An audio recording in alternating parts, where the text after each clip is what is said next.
Hello, everybody, and welcome to the Know Your Shit podcast, where our knowledge and pride in what we do drives us to be excellent. We're here to learn how to be great entrepreneurs, how to be great business people, how to get the most out of ourselves.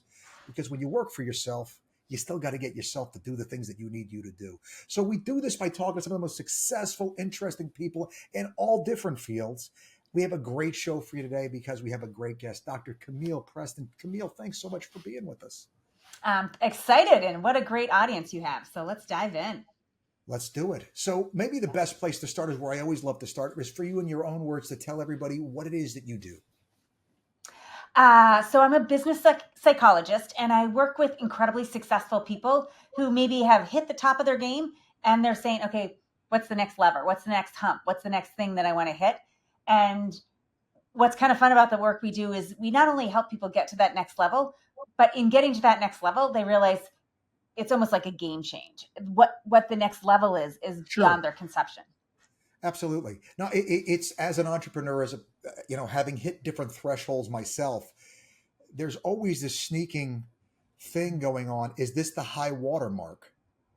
Or is there a way beyond this? Will I look back and will it be like, yeah, I remember when, and that was it, and then it's kind of downhill from there. Like every Hollywood movie star's career peaks and then ebbs. Like that idea of is there a next level, or is this the top of the mountain and now it's downhill from here? So having experienced that thought, I could see exactly what you're talking about being where do we go? I'd be curious, when you hit a level and then you get to that next level, I'm curious, what's that next dimension that opens up? What's that new thing that opens up inside you, whether it's a mindset or a way of thinking or kind of a way of conceiving? I've always felt that the paranoia of underperforming or failure that fear. Like my dad's been dead for 20 something years, but I still kind of have the sneaking suspicion that somebody's about ready to bury their foot up my ass for not getting done what I'm supposed to. You know what I mean? So the jockey is always pretty hard on the whip. I actually have to take and like rein the jockey in sometimes because I think that addictions are a big part of what we do. And as a high type A successful guy, I'm addicted to the feeling that I get from success. And so I'm fully capable of burning the candle at both ends. I'm fully capable of like pushing harder than I should. Executing. Yeah. Because of the high that comes from getting done what nobody thought could get done. Like I love being that guy. And the sense of kind of balancing that out. So I would say to you, having that moment to step back and say, hey, look, do I need to take my foot off the throttle for a change and, kind of rest well in here? I find that when I do that, the creativity comes back and all the things that I need to go to that next place. And I think there's also just times in your life where, whether it's a higher power or whatever, kind of, there's a gap in creativity maybe as to what the next thing is.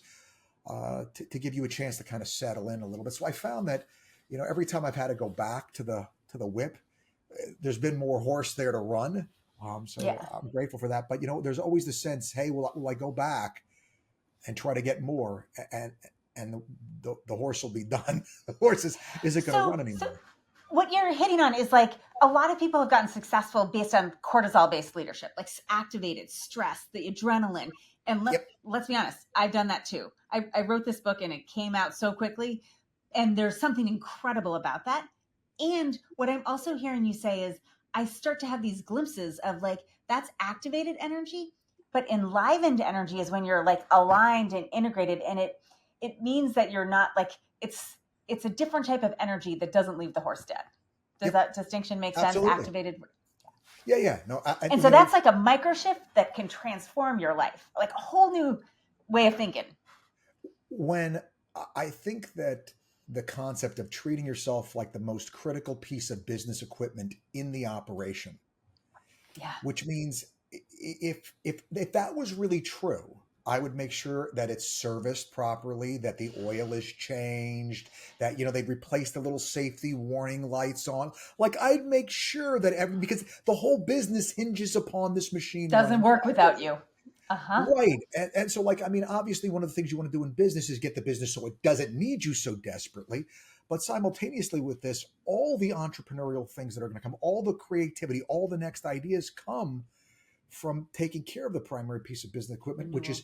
is counter to that, as you said, cortisol based leadership. Like, let the pressure be on. That's when I'm at my best. Yeah, but even a top fuel dragster, after they make their quarter-mile pass, they idle the engine and they let it come back nice and slow because, thank you for what you just did, kind of thing. Let it breathe a Absolutely. little. And so balancing And that out. most people don't do that, right? Like they Mm-mm. crush it and then they're like, what's next? They crush it and what's next, as opposed to doing that self-care. And a lot of people are really afraid of taking their foot off the pedal. They're Yep. really afraid of like checking in and be like, I crushed it here. I really fumbled here. What do I Yep. need to learn? But that's so vital to always up leveling. It 100%. it, it really is. And what's amazing about this is the people look at really successful people and they don't think it's fear. They don't realize that it's fear. They just see somebody whose crap is together, who knows their shit and is getting Mm. shit done. And they're sitting there like the normal, the folks, entrepreneurs in their way up looking at this, is like, I could never be there kind of thing. This really hit home for me in a bit of a different context. I had a guy who was my personal trainer for years. He took me from, I started off as a power lifter and then eventually Oh, wow. for other reasons I Mhm. had to go into bodybuilding because I wanted to keep lifting weights, but the goal had to change, right? And this guy was like, his form was ridiculous. I used to kid him. He could have no arms in the pull-up bar showing you how he's doing it. And he's still going to go up and down. Like, he's just that guy, right? And I mean, tuna fish every day, dry rice, all measured Yeah. out. And I'm not going to lie. I work out so that I can eat. Like, me and food, we're way tighter than I mean, we really love each other, right? Well, I love it. It doesn't love me so much, but whatever. So one day I say to this guy, so, like, you're so disciplined, whatever. I'm like, do you ever cheat or anything? He's like, no, Josh, if I break the thing, I'm afraid I won't be able to stop. And I'm like, That's I just interesting. thought you were a freak of nature. I didn't realize, like, you're just like if I know if I stop going to the gym, that couch has a siren song that it sings to me, and me and the Yeah. couch, we get to be real tight instead of going to the gym. So, like, I know I need to keep going because then I actually feel bad about myself if I'm on the couch, and like that little cycle keeps me. But You got to keep life moving. is the continuum, right? Like life is not black or white, like the gallon of ice cream or the like workout.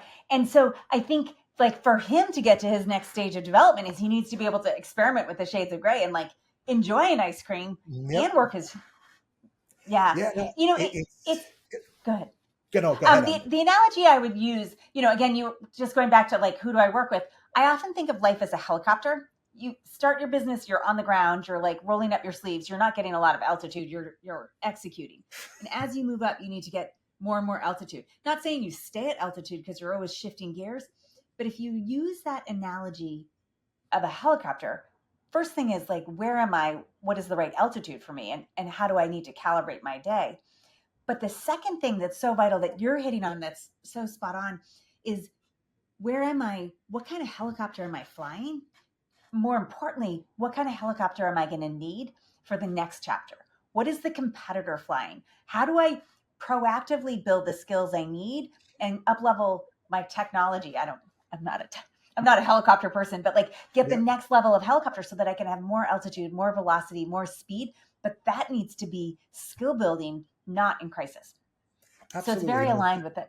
Yeah, as I'm listening, the car analogy is going in my head. Like when you're Yeah. in low gear, you can accelerate very quickly, but the engine's screaming and you're not going very fast. You need that next gear to reduce Mm-hmm. the effort, but allow you to take and get more speed. And that's a critical piece of this, figuring out what you're working with, and then what does it need, what do you need, and how best to get And there. it's Once, often off of the racetrack. It's not like in the crisis moment, which is, I yeah, think, something that entrepreneurs need to know. There's so many fires that we're focused on and hitting back. How is it that we can get enough perspective to think strategically and know which lever we need to pull in advance of needing it? That's really a total yeah. game changer. The way and folks on here have heard me refer to it many times this way, but I often think of it as the schizophrenia of being human, that you're both the CEO and the staff of your organization. And Mm. so what you would do if you were a good boss with any employee is you would take and make sure that they have what they need, that the systems are set up well. You would go out of your way to figure out the kind of person that they are and how you could position them to get Yeah. the most out of themselves. We're good at this with other people. As entrepreneurs, we're not Not so so good good at with this with ourselves. ourselves. And Hmm. like that healthy view, because most entrepreneurs that I know have had a lot of criticism Yep. at points in their life, and that criticism is what drives them to like prove the folks that the naysayers wrong. And so they tend, because the criticism works, it makes the horse run, they tend to wield that as a stick with themselves, and it's Hmm. like a one size fits all. And getting to that place where there's other tools that you can go to get out of yourself what you need to, it actually makes that some of those other tools more effective again when they're not used so frequently, I think.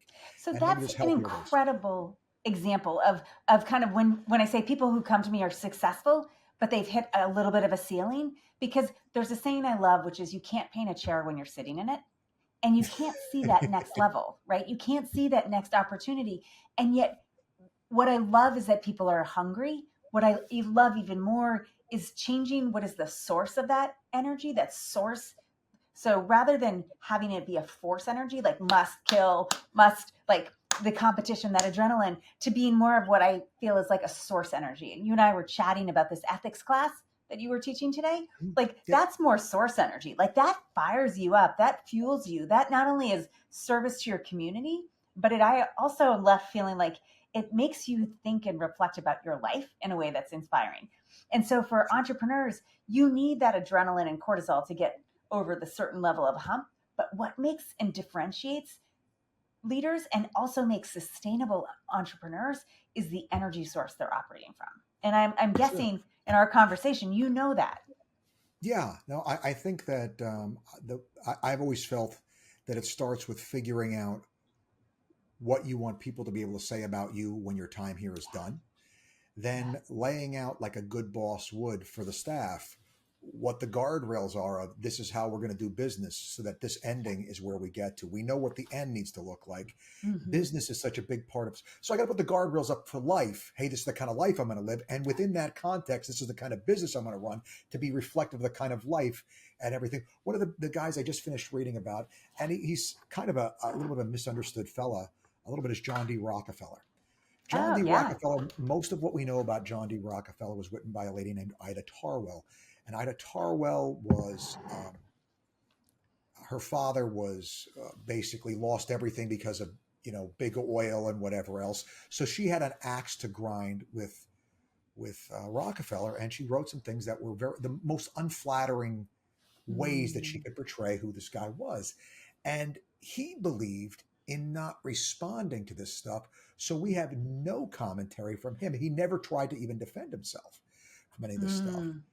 And yet, interestingly enough, if you look at the life that he lived and what he did and gave away and his kids and all of this stuff, it was actually a pretty interesting guy. His Mm. kids were very successful. They gave away, he gave away the vast majority of his wealth to things that he thought were really going to take and address the, I don't know how successful or not, address the root causes of poverty and things like that, much like Mm. Andrew Carnegie did. Both of these guys, very interesting guys who were very socially concerned and try to address root causes, yet go down as kind of bad guys for some of the stuff Mm. that they did. That maybe made it very hard for their competitors to compete and things like that. Um, so yeah, it's interesting as you look at this stuff. Can you live consistently with who you're trying to be at the end of your life? That's that idea of ethics. I want to live the kind of life I can be proud of. How as a human being do I do that to get from here to where I want to be? And what are those rules going to be? How do I use this human being thing that I was given? How do I use this human being thing well? So, it's an interesting question because you're asking a lot of the questions that I was asking, but you came to the questions from a different perspective. And so I went through a season of death. I had 5 deaths in 5 months. And it Oof. really got me thinking about exactly those questions. Like, what is that end state? What is a quality of life? What does it mean to live fully and real and completely and like on that end side? And then based on that, how do I come back and like work my way back into a life that I want? And Mhm. one of my takeaways, and I apologize because I'm a little bit stuck on this helicopter No, analogy, no, no, but no. if It life is a hovers. sine wave, Helicopters hover. It makes sense. yeah, high altitude, low altitude. Um, so if you think of life as a sine wave, there's highs and lows. Yep. A full life is feeling the full range, the highs Yep. and the lows. But what happens in our world so often, especially for entrepreneurs, and I feel like there's a lot of forces pushing against them, but they're always killing it. They're always crushing it. They're always closing deals. They always have to put on a sunny side. So their world shallows. They Yep. don't necessarily look at the hard things or the like where it's not working or what they're missing out on by the conflicts that they're what they're sacrificing to do this. They almost take the hard things, put them in a box, put duct tape, and put it in their basement. But what people don't realize is every time you refuse a hard feeling, a hard emotion, you actually negate your ability to feel joy. It's that you Mm, take that sine wave and you narrow the amplitude. And sure. so life isn't painful, but it's not delightful and joyful. And Yep. so I think that's an interesting thing for entrepreneurs to think about, which is, yeah, you always are selling. You're always putting your best foot forward. And to really learn, you got to take risks. You got to try to hit it out of the park. You got to fall on your face. You got to learn from it. You got to be honest. And what I came away from that period in my life was like, I want I want to know my shit, but I want to be real with the people in my life. Like Yep. I don't want people blowing smoke. Like I want to know, where are you? What's happening? What's mattering? Like what's going on? And it sounds like you're living that way too, just from a very different angle. Trying to get, Trying. always trying to get We're there. doing our best. Yeah, yeah. No, at the end of the day, it's our ability for self-deception and being blind to our own uh, inconsistencies is really amazing how good we are at this because we like to do the things that we like to do, the habits we Yeah. have, and we defend them pretty fiercely. And Um, we bought into a lot of illusions that happiness is this and success is this and just like your the guy you worked out with, like he mhm. had bought into like happiness is this body, but man, think of all the like amazing meals he missed out on or like It makes me experiences or sad every breaking day just bread. thinking about that. Missing a meal makes me sad on its surface. Very anti-meal missing. I It's love it. I love it. Do you have a favorite food that you refuse to miss? um, believe it or not, the simple meal of just a bowl of like ziti with Italian sausage, way too much grated cheese and some red sauce, and I'm a cheap date, but it's delicious.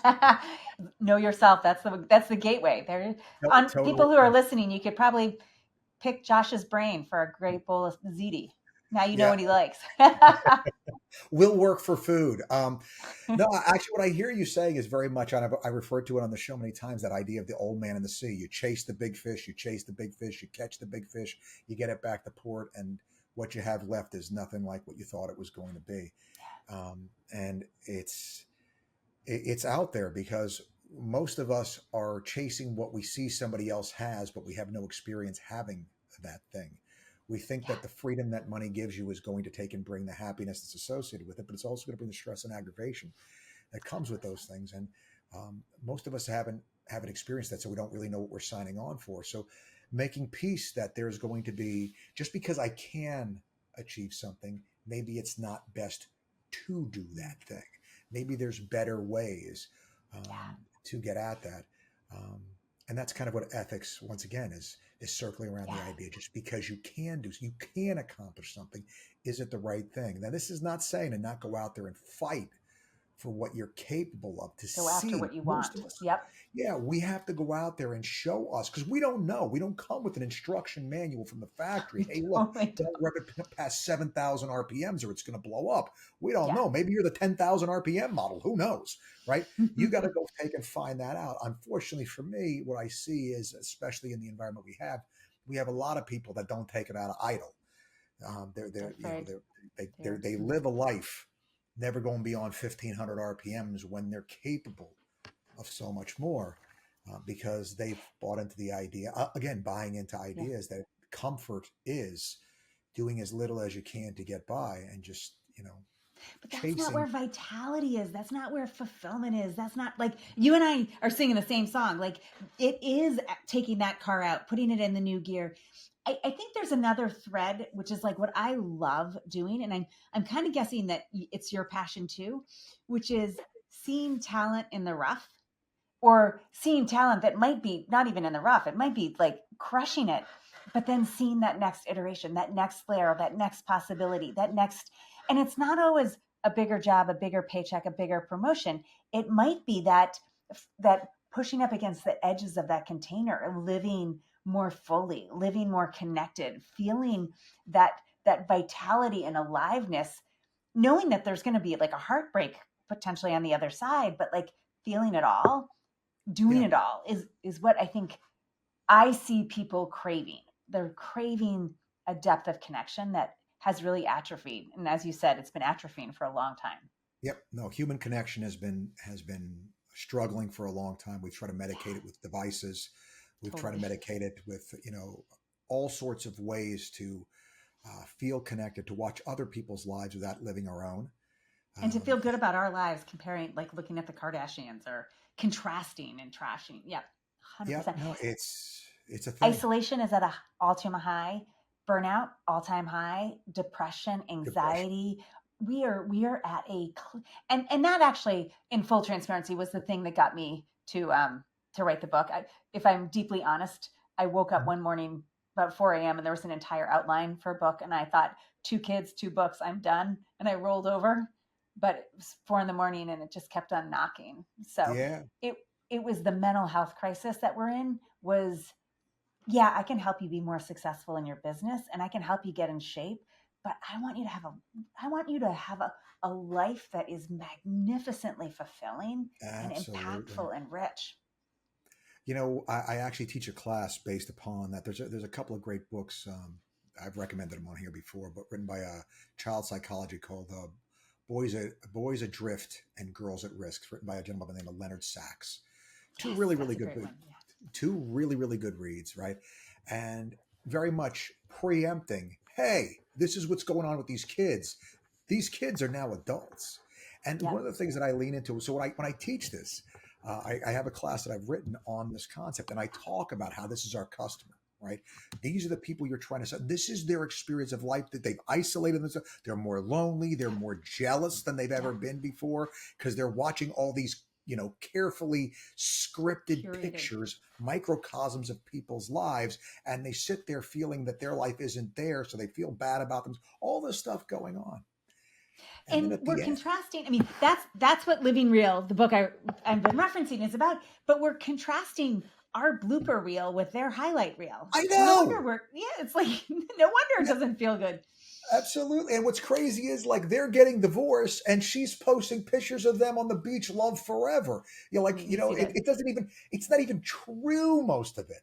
And so you see these pictures, right? And so when I'm talking to a room full of agents, I'm saying to them, you see all this, right? Yeah. This is what people see. This is how they feel. You're Yeah. part of culture There's a too. concept. I'm sorry, come again? And then I tell them, you're part of culture too. How much of this is affecting you? And it's this, whoa, whoa, whoa, whoa, whoa. We were talking about other people. Why are you bringing me into this? But Mhm. people don't realize how much of it is affecting them. It's something to be, super cognizant of. It's Yeah. It if also you're goes doing back to things to make your living. entrepreneurship. I'm sorry. It goes back to entrepreneurship because it's these micro shifts, like small shifts to like tune out the social media, right? Like the doom scrolling and say, wait a minute, what is it that I want? Let me go after that. Like up level the helicopter, build the skill, be more engaged, serve your audience, connect with your clients. Like there's all these little micro shifts moving away from the shallowing and Yep. into the depth of connection and service and growth and learning. And the shallowing, the kind of tuning out, looking at your phone is like sugar. And Yep. the connections and the service is like protein. Sugar. Love hate relationship with that stuff too. It's Notice that he didn't say he loves chocolate cake. He said he loves the ziti. well, that turns the carbs turn straight to sugar in your bloodstream anyway. So you're up the creek pretty much whatever you do almost. But yeah, and I just got a cruise ship creme brulee every night. It was so good. It's a thing. No, and so I want to talk to you a little bit more about your book. We know when at 4 o'clock in the morning, and that's what I was saying. It's crazy with the entrepreneurship, the inspiration.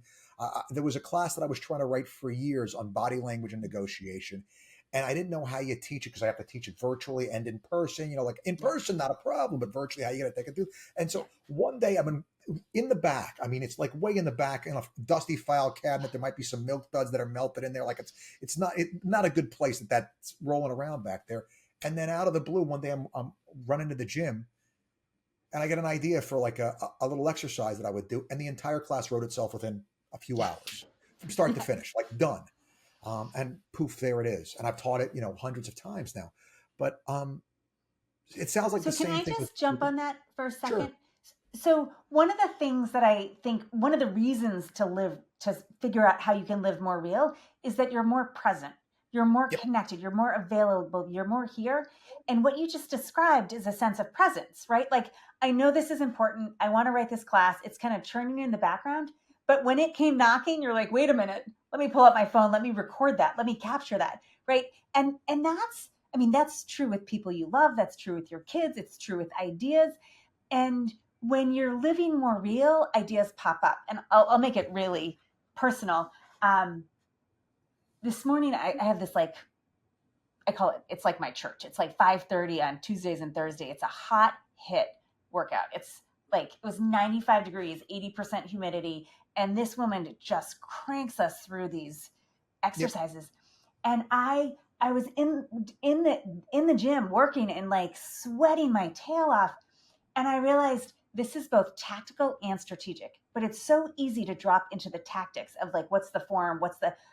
How am I operating? But yet it also, you always need to link it back to strategy. And so I came home and I was like, I literally sat in the driveway and wrote a blog on it because I was like, it was like a dot connected, but you Yep. have to be listening, which is what I love about what you said is like, I was listening. I was Yeah. No, present. it's putting yourself in a position. One of the big things that I've believed in now for a while is the Yeah. idea of outsourcing remembering things. I outsource all memory so that clearly have what I need to do laid out for me, so I don't have to Yeah. think about it. So when I leave work, I can fully engage with whatever I'm doing because I'm no longer responsible for remembering all the stuff that's got to get done. It's someplace else.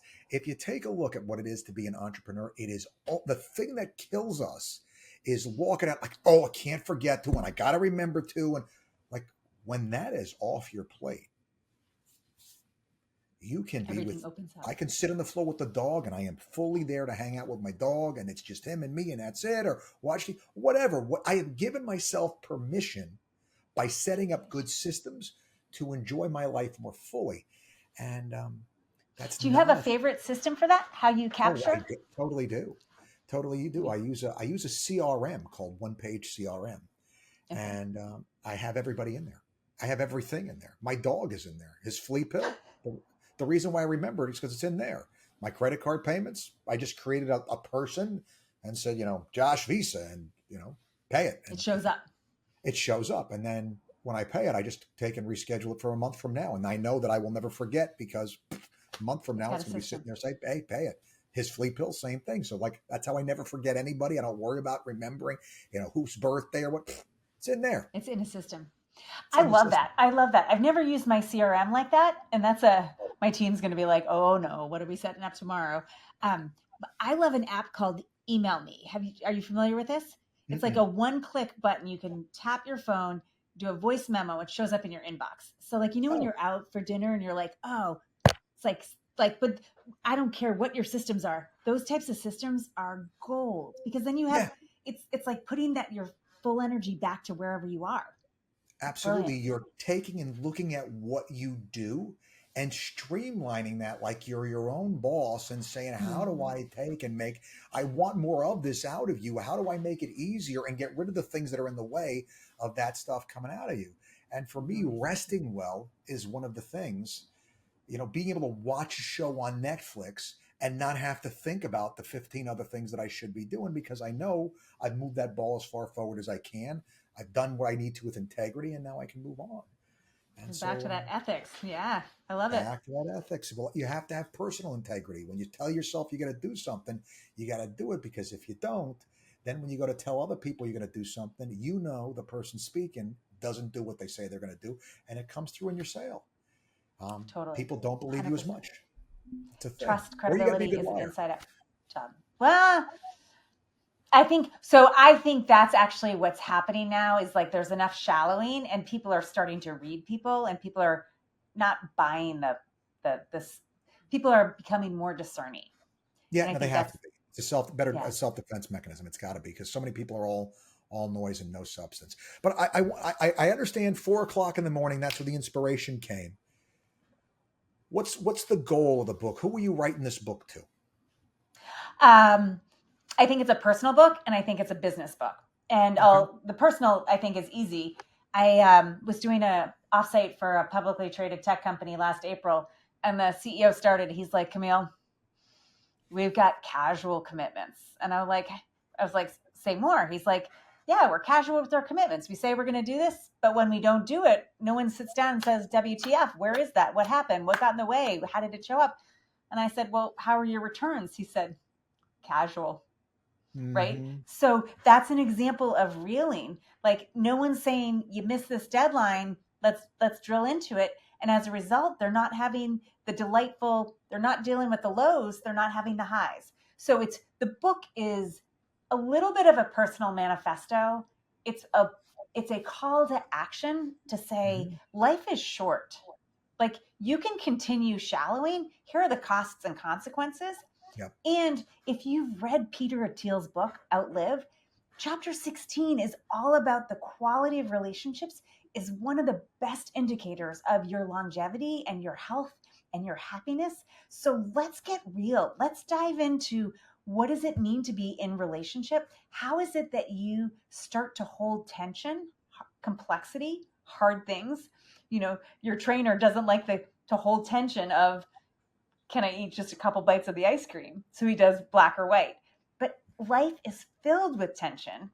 Yep. When we can start to embrace that, tension creates consciousness. So it's a call to action, but it's also an invitation to take those steps that I think everybody is craving, but they don't necessarily know how.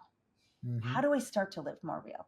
How do I divorce relationships that aren't serving because they're not aligned? There's not that ethical alignment of the container.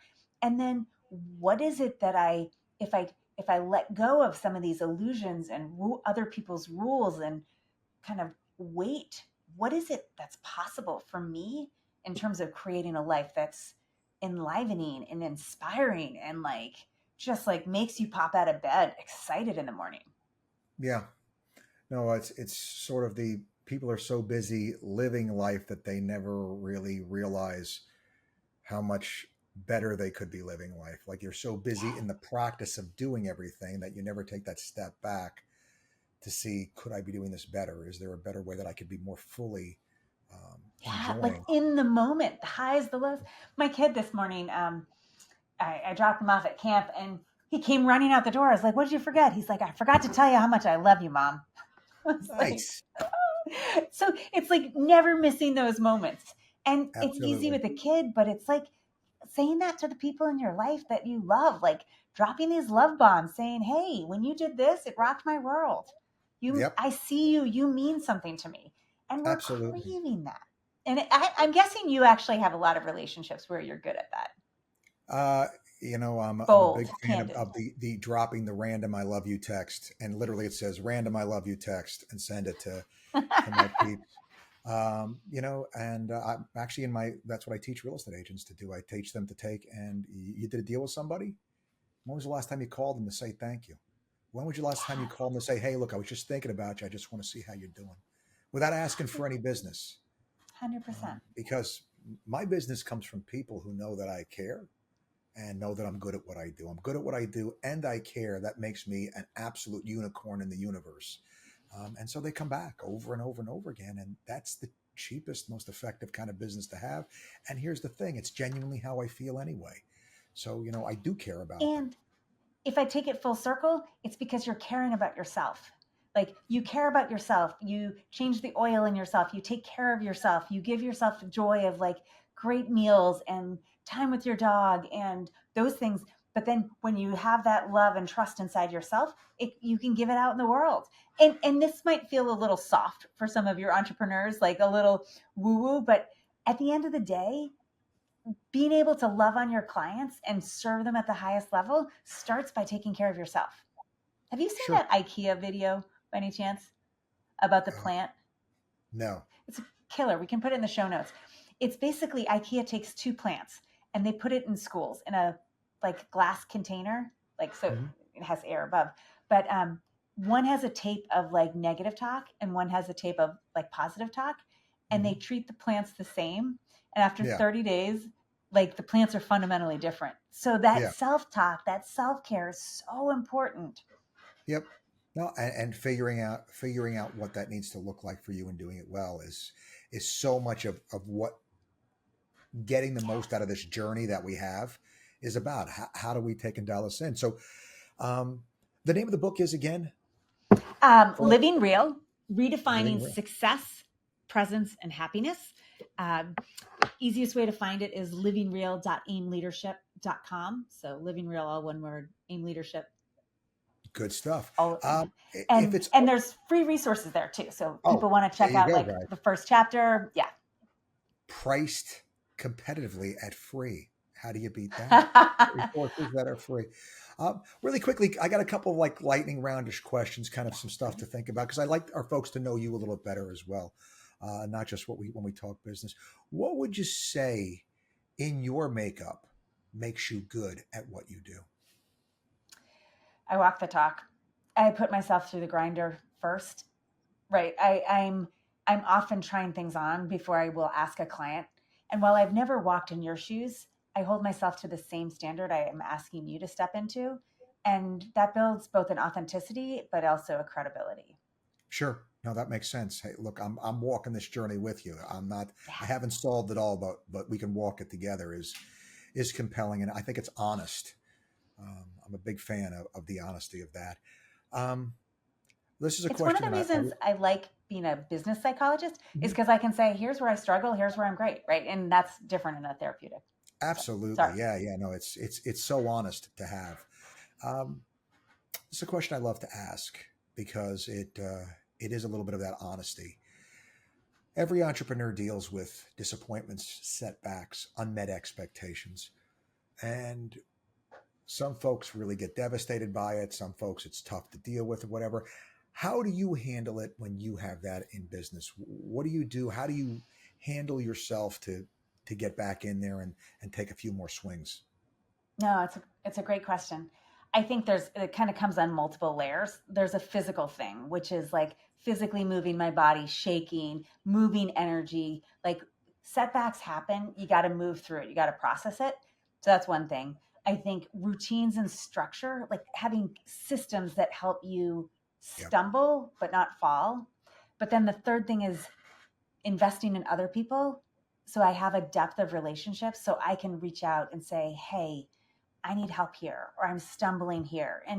And I would say I've been incredibly blessed with the work I get to do and the life I'm living, but I am most proud of the richness. Like I'm a billionaire in relationships. Like I am so blessed by the people in my life. And I'm guessing you know what that's like. Yeah, no, no, absolutely. There's people that, I mean, from those just those simple phone calls. I call all my customers 4 times a year, That's and amazing. I mean, I could talk about my family, and but I mean, when it talks about these are folks that most people absolutely ignore. When I have customers tell me, "You call me more than my children do," um, Wow. yeah, yeah, you're doing something good. You're putting it out there, and it's making the world a little And it's better for people who maybe bi-directional, like caring. absolutely. Yeah. No, and I mean, Yeah. I take pleasure from knowing that I can be that consistent because it's hard to be that consistent, and that's the sick pleasure I take from this is Mhm. hard. I'm going to do this thing, and I'm going to keep doing this thing till I can't do it anymore, and then I'm going to do it a little bit longer after that as well, right? That is how I try to channel the the animal within to make sure I'm using it well, and not ways that could be maybe more mercenary, uh, maybe more effective by a metric that matters less. I can maybe use my time better than that, but I feel like making the world a lot better in people's lives one at a time, it's hard to top that Yeah. for having value. And so I found that it's paid dividends that were very unexpected in a lot of ways. Um, and yeah, so And I that's a think thing. there's like a corollary, like doing hard things at the gym, doing hard things in life, focusing on Absolutely. like what matters and doing it even when it's hard, even when you're sore, even when it's early, even when it's dark, even when it's raining. I've said this many times. By doing the things that other people are unwilling to do, I entitle myself to the results that other people will never achieve. When I would take and do that one extra set that nobody else would, I would look better than they ever would because I would do the work. I'd run that extra mile. I'd do that extra piece of the action. It's a herd of us running to try to get to the But you same do that in destination. your business and physically, I'm guessing. Like you do this in Business, all areas of your personal, life. every areas of life. You have to look at it's weird because I've gotten to be a little sick in the head, I would say, with it, because I actually find it boring when the schedule isn't almost impossible to pull off. Mm. When it requires me to jump on a plane, get in at 1 in the morning, be on stage at 8, speak all day, go to the next town, same wash, rinse, repeat for an entire week, and where it's like we're not sure we're going to make the flights and everything like that. When it's a challenge You like that, like the adrenaline, the cortisol. I love it. I I like having a push and make sure because I redefine me to me. Then Mm, everything less than that is easy. But I've mm, redefined what I could do. So once again, if you move the bar as to what hard is, I've done this. Compared to this is nothing. So most of my life, I'm living in this space that most people are like, how do you get so much done? Well, actually, compared to other weeks, this has kind of been I don't want to say I took a half a week off, but this is kind of easy compared to some of the other crap that we've had to do. And my father was great for that. He always put me in really tough positions and made me sort it out, figure out how to get it done. And so by the time I was starting work, I had done some things that were much harder than what most people ever have to do. Thanks, Dad. And it was intentional. It was intentional. He knew that one of the things for guys is guys need to prove themselves to themselves, and culture right now really doesn't give guys a lot of room to do that anymore. mm, There's always somebody there who's going to pick up the slack and do it for them. Um, hmm. and so giving them the chance to struggle and earn something on their own was something my father believed in. And I think it was a really, really worthwhile thing. In my life, at least, it was. But yeah, Can I just make a noticing?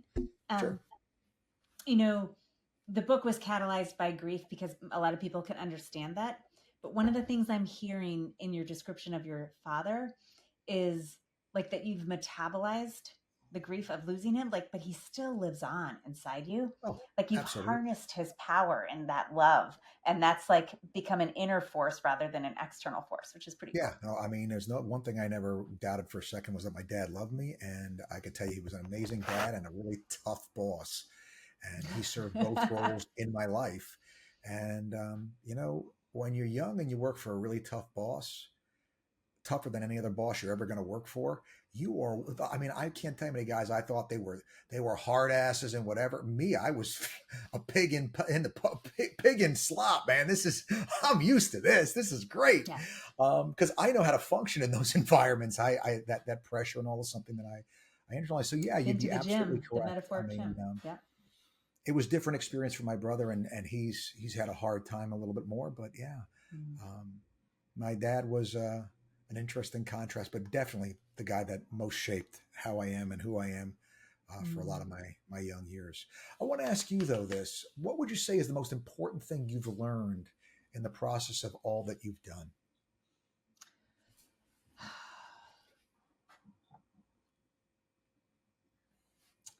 That's a hard question to I know it is. I think one of the things that I'm learning, like I'm actively in right now, is um, so when the book came through me, for the first time, I shifted how I do things. I was no longer going to force my way through.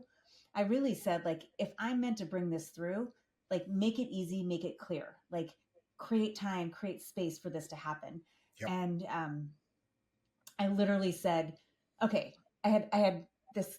event I was going to keynote at, and then I turned that down because I wanted to do this experience, and then I couldn't do that experience for some health reasons. And then I had this 1 week, and I texted, and then I was trying to decide, okay, if I'm going to write this book, am I going to the snow or to the beach? I literally sat with that question. Texted a friend. I was like, that condo you have on the beach, is it available? She's like, it's only available 1 week Q1. It was the 1 week I had available. I got there. It was on the beach. And would you believe it snowed 13 inches? First time in 13 years that it had snowed. I was like, okay, I get it. I got the snow and the beach, right? Like both ends. Where was this? Myrtle Beach in January. Okay. All right. Yeah. No, I was in Pensacola, and it snowed there. The whole place shut down this year. Same. Yeah. Yeah. But it goes to this way of operating differently, of like sourcing versus forcing. And then my mantra was, if I'm supposed to bring this through, make it clear and easy. But it came by through so fast that it forced me to write in a different style. I shifted from writing to recording and capturing it. And then that forced me to learn a lot about AI technology to get the recordings and transcribe. And so I've been in this journey this year to really start to say, I'm clear about what I want to do in the world. How am I harnessing technology to be the best version of myself? How am I using AI not to be disingenuous or to do my work, but to unleash like my deepest passion? And what I'm learning, and I feel a little bit like a 2-year-old. I'm a little bumbling in this, but I'm starting to almost step even more into my power, my confidence, or like my capacity, because when you bring AI around, so much can get done that all of a sudden it creates more space for the best part of me or the unique part of me to come through. So it's this interesting dance of staying really connected and clear on kind of why I'm here and what is my reason for, what does it mean to live real for me, and what is the impact I want to have? But then how am I harnessing all that's happening around us so quickly? And it's a steep learning curve, right? And it's uncomfortable. Sure. It's all new. Another example of that is we have this community we love in Utah, and people were totally like, people I know really well for years were so obsessed with e-foiling. I was like, I don't get it. Do you know this? It's like the surfboard that comes up. It has a foil. Mark Zuckerberg was on it. No. It's crazy. So I learned to e-foil this summer, and everything was against like the laws of physics and what you're meant to assume and how you should operate. And like nothing logically made sense. It's like the closest thing you could be to a magic carpet ride. And so all of a sudden, so I think to your question, it's pushing outside my boundaries or my conception of what's possible or what makes sense or what's logical, and staying connected to kind of those deeper whys and unlocking what's possible. I mean, it was surreal. It was like, if I can, I'll send you a photo of it. It was really crazy. It's like you're on a board, probably 3 or 4 feet above the water, and like how you tilt means how it turns and whether you go down. I mean, it's crazy. Yeah. Sounds fun. Amazing. Okay, I think I know the thing you're talking about. Yeah. No, that is super cool. Yeah. And outside your comfort zone. Mine. Yeah, no, that would be a thing. So what would you say, looking at everything, what would you say you're most proud of in business that you've accomplished?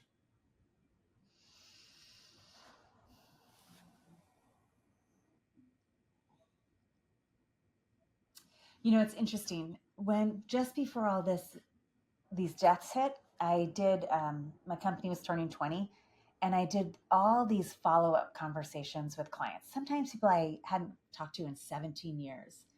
And I was so eager to get the ROI. Like, what was the ROI of our work together? What's possible as a result?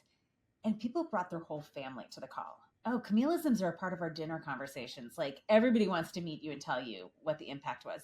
And so I think the thing I'm most proud of is what I've unlocked in other people, and how the ripple has expanded out. And that whole 20-year anniversary of my business really disrupted my own conception of success. Like, I was looking at ROIs, and what people came back to me and they said, yeah, ROI was out of the park, but I'm a better person as a result of this. You created such clear concepts, such clear tools that I can see them, and they've shifted me at a kind of almost a cellular basis, a cellular way of how I'm operating. And, Nice. at the end of the day, like, I'm blessed that I love what I do. I work with really smart people, but to think about having that type of ripple is like, I put my head on the ground and humbled. Yeah. Yeah. Yeah. No, I mean, I can't think of anything much better. And it sounds like you're coming from the same place. There's not much better thing that somebody could say about the life you lived, but that other people were a lot better off because you were here. That's got to be And I think we're that's got to be craving that now. that's got to That be good really, stuff. yeah, and I'm blessed. Yeah, I, I'm standing on shoulders of people who loved me hard that I get to turn around and love a lot of Yeah, people. it's good stuff. Just paying it Thank forward, you for making them that proud. question. Similar question, but we don't know if you or I don't even know if they're going to even talk to me ever again. If any of our listeners are ever going to get a chance to speak to you again, so if you could give them one piece of advice, what would it be? What would the one piece of advice you'd like to leave them with be? I think it's in the title, living real. Like, if you do one thing, and that's just to be more real with yourself, be more honest about where you are, what it is that matters, what it is that's showing up in your world. If you are more real with who you are, it's going to transform and ripple how you're real with other folks and how you engage. And it's often these micro shifts. It's often these like really small shifts of self honesty, feeling the highs, feeling the lows. But then you go out and the next person you engage with, you're going to have more compassion. You're going to be able to see their highs and their lows. You're going to be Yeah, able to hold space for them. And then you're going to have that presence that's going to unlock incredible new innovations, as you described with that moment of clarity. yeah. No, that makes sense.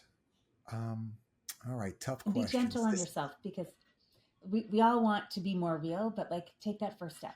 Gentle yeah, I first step. mean, make progress. Be a little bit different today than you were in the past, and a little bit closer to who you want to be. A little bit more like that, and less like you were. I think that's always what we're trying to do: move away from what we've become and become more like what we were, put here to be. Um, all right, tough question. I'm not going to lie; it's a tough one. Okay. If you're going to recommend one book other than yours, which Mm. before we go any further, Living Real, right? That's the name. Yeah. Okay. Yeah. Other than Living Real, what one book would you say to our listeners? You got to read this. Your brain on art. And Your Brain full on Art. transparency, I love the author, but she basically says that it's two authors, Ivy and Susan, and they basically say that art, just like sitting's the new smoking, art is going to be the new exercise.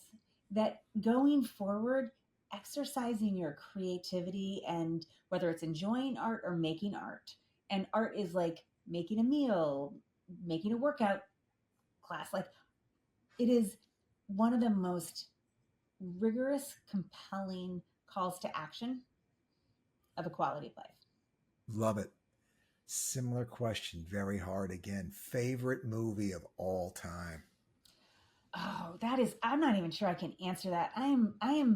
You're talking about watching Netflix, and I'm like, when was the last Netflix that I watched? But what I will say is, I am a huge Ted Lasso fan, and I can't wait for this next season. Ted Lasso is like, there's so much embedded. Have you seen that? It's an Apple series. Oh, it's No. brilliant. There's so much leadership, and it's so funny. It's so self-deprecating, but there's so much human dynamics. And he's, he presents as this kind of buffoon who knows American football, and he starts coaching a British football team, and the woman Oh, okay. Yeah, hires I know the him thing you're because she talking wants about. to tank her ex-husband's. But he actually, like, he knows people, and he Yep. just unlocks the best in people. So there's a rumor that they're coming out with season 4, which they said they were never going to do, and then he's doing a women's soccer team. So I'm hopeful there. I will carve out time for that, but I'm definitely in the Moana chapter of life, and that's not what your audience is looking for. Yeah, no, it's all good. That's interesting stuff. That's a I've great. told the story before, but I volunteered for a year to take and coach PE for at the school I worked at. They needed somebody. The athletic director came to me. He says, "Ninth grade boys, you take and you coach the ninth grade boys." I'm like, "All right, I know football. I'm going to teach them football. That's what we're going to do. Football." He's like, "Fine, that's fine, no problem." Good. He didn't tell me I had ninth grade boys for half the year. The second half of the year was ninth grade girls, and it was an entirely different experience. I will tell you that. Totally, Yeah, no, it's yeah, boys and girls are not the same. totally not the same. It Totally was not the same. really, it was pretty awesome. But anyway, so I I heard I that have and to I say automatically thought, yeah, that's a, I love my I'm deep into lacrosse, and I'm uh yes, there's so much to no, be no, learned from our kids. it went swimmingly. I was like their favorite teacher at school, and we play football every. They learned football, darn it, but they had a lot of fun. The one thing I've said this many times on here. The one thing that struck me is the boys didn't talk much. There was not a time where every ninth grade girl was not talking simultaneously to like I I I remember throwing a ball. It had to be 45 yards in the air to one girl running down the sideline, talking to the girl covering her, who's talking to her at the same. She caught the ball, stiff armed the girl while talking to her, ran in for the touchdown, and like the conversation never stopped. I'm like, I couldn't do that. I don't possess the ability. Like We're I better can't at do. multitasking. What can we Yeah, you know say? what? You're not supposed to say stuff like that, but I am totally willing to concede that one. I'm not even going to try to fight. That's really funny. I've just given up on that one. But all Oh. right, this is an interesting. I'd be very curious your take on this one. Famous person in history you'd want to meet if you could. Mm. Oh, that's such an interesting question. I mean, I'm kind of curious about the DNA of Rosa Parks, Okay. right? Like, I mean, political character, but like, man, she did not have privilege. She did not have access. She did not have all those things that you would say would carve out the grit and tenacity and the opportunity to make such a profound change. And so I'm curious about how she was raised. I'm curious about what she saw. I'm curious about what she believed. And I'm curious about the conversation she had with herself when she Hmm. took a stand in that way. So um, I know that's one No, person that just pops to mind. Although good my daughter stuff. was just at a STEM camp, she's telling me about some woman who helped land the first plane on the first rocket ship on the moon. On the moon. I'll get that Sure. at dinner and get back to Yeah, you yeah. on that. All right. Similar question, but a little bit more personal. What person from your past would you want to sit down with and have lunch with today if you could? No question. Uh, I would say my dad. He's been dead Safe since answer. yeah, Safe I mean, answer. but where Like I that. questioned was like, I was thinking of my uncle who died was the beginning of all these deaths. His wife was they didn't have kids, and she was pretty special to me. That was where I paused. Um, but yeah, I mean, I just think who I am today. Like I feel his presence every day. When he died, I told my son every time you see the moon, Granddad's watching you and Mhm. that song I see the moon sees me, the moon Yep. sees somebody I want to see. And the number of times that I see the moon now and I feel like my dad's checking in, I'm like, how am I doing? Am I making you Yeah, proud? Am I that's right. serving at the highest level? Like, am I walking in a way that you feel proud? And so to have a conversation would be amazing. And I think I would love to just be able to say thank you for Yeah. all those gifts that I'm still harvesting of his. Um, I yeah, like to think about it as being the standard bearer of the legacy. We're what's left. beautiful. Yeah. Sounds And like we so, had maybe our dads are hanging out up there oh, and it like, look at sounds them like talk. it sounds like a thing. It sounds like it could be a thing. All right, last question I really have for you. I have one more after this, but it's a pretty easy one. What one piece of advice would you go back and give a young Camille? What is it that she needed to hear that it took her a while to figure out that you wish you would have known sooner? Oh, that's a good one. Um, I try to have good questions for these are you. fabulous ones. Um, I think I believe that life doesn't happen to us; it happens for us, Hmm. and that we have things that we experience as woundings, and those woundings are actually an opportunity to crack us open to a next level of development, next version of ourselves. Yeah. But some of my earlier years, I really stopped listening to myself. I stopped Mm. listening inward, and like being willing to shout from the rooftop of what I knew to be true. And I even doubted parts of myself in that. And I just wonder what would be possible if I had started listening inward sooner. Yeah. And rather than regrets, I feel like, okay, well, how do I feed that forward? Like, who needs to listen inward and like hear their own? And how can I be a catalyst for people doing that? Sure. How do I'm you curious, how best would you answer use? that same Say it question? again. How would you answer that same question? What advice do you Uh, think you needed? for me, it maybe that pushing isn't always the right tool for every job. Um, you know, I was was in my mid 30s and I finished writing my first book, Mm, Roadmap to the American Dream, and I finished it and it was just gone to the public. It was just going live, you shipped. and I'm like, all right, so the next thing we got to do, the next thing. I was with my girlfriend at the time, and she looks at me and she says, "You just wrote a book. Take yourself to dinner. Let's have a little party. Let's do a little something. Let's take a step back rather than go go go go go." And when she said it, it resonated. And I came from, you don't spike the football in the end zone. You hand the ball to the referee. There's no need to excessively celebrate when you do your job, because that's what you're supposed to do, right? And so the idea of like not over celebrating anything or anything like that, and I had to kind of temper that a little bit. And there are times to celebrate.